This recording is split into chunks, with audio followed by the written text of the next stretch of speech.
आप सबको उदित है।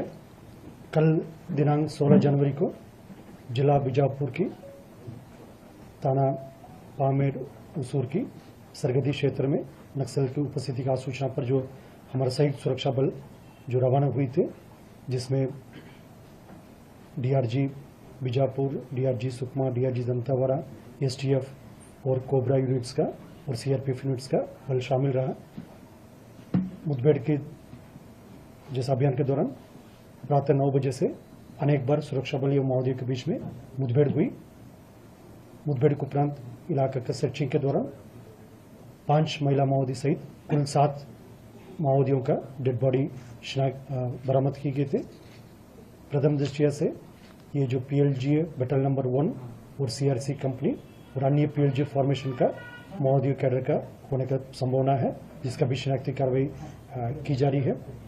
जैसे ये इलाका पीएलजी बटालियन नंबर 1 और सीआरसी का एक मजबूत गढ़ के रूप में लोग जानते हैं इस इलाका को, और इस इलाका में माओवादी द्वारा विगत वर्षों में अपना आधार क्षेत्र बनाकर अनेक प्रकार का जो हिंसात्मक गतिविधि को अंजाम दिया, विकास कार्य को ना होने दिया और क्षेत्र की जनता को तमाम तरीके से प्रताड़ना किए गए थे। इन सब चीज़ों को ध्यान में रखते हुए शासन का, भारत सरकार का, छत्तीसगढ़ शासन का और हम सबका मंशा ये थे इस इलाके को नक्सल गतिविधि से मुक्त कराना है।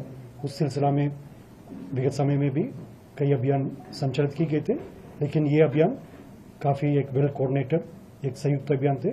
इसमें डीआरजी सभी तीनों जिला का, एसटीएफ, कोबरा यूनिट्स का और सीआरपीएफ बल का, सभी फोर्सेस का बेहतरीन तालमेल के साथ, बेहतरीन रणनीति के साथ ये अभियान को एग्जीक्यूट किए गए थे, जिसके परिणाम भी सकारात्मक रहा।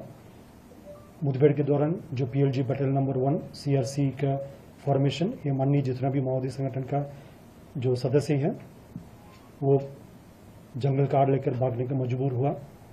आमतौर पर इस क्षेत्र में कभी भी मुठभेड़ होते जो काफ़ी सुरक्षा बल को नुकसान पहुंचाने के उनको इरादा रहते, लेकिन इस मुठभेड़ के दौरान वो जंगल का आड़ लेकर चित्र-बितर हुई।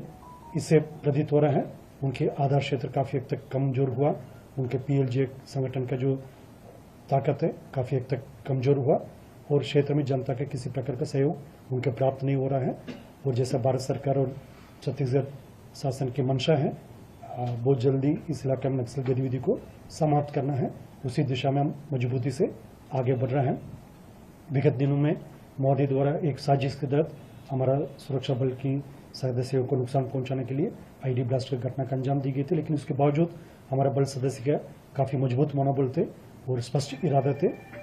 उसी क्षेत्र की जनता की इच्छा भी थे, उसी अनुसार इलाका में एक वेल कोऑर्डिनेटेड एक अभियान संचालित की गए थे, जिसमें अभी शरारती की कार्रवाई जारी है। लेकिन प्रथम दृष्टिया से प्राथमिक जितना भी हमारे पास जानकारी आ रहा है, ये पीएलजी बटालियन नंबर 1 और सीआरसी जो कंपनी का अधिकतम सदस्य होने का चांस है। और वेपन के हिसाब से इस क्षेत्र में जो पीजीएल का माओवादी द्वारा काफ़ी बड़ी संख्या में मैन्युफैक्चर भी करते हैं, उसको सुरक्षा बल के खिलाफ उपयोग भी करते हैं। उसके पीएलजी लॉन्चेस काफ़ी बड़ी संख्या में और अन्य जो वेपन्स भी काफ़ी बड़ी मात्रा में रिकवर की गई। तो माओवादियों का जो हथियार बनाने का जो लेथ मशीन से लेकर अन्य जितना भी जो साधन संसाधन, उसका भी सुरक्षा बल द्वारा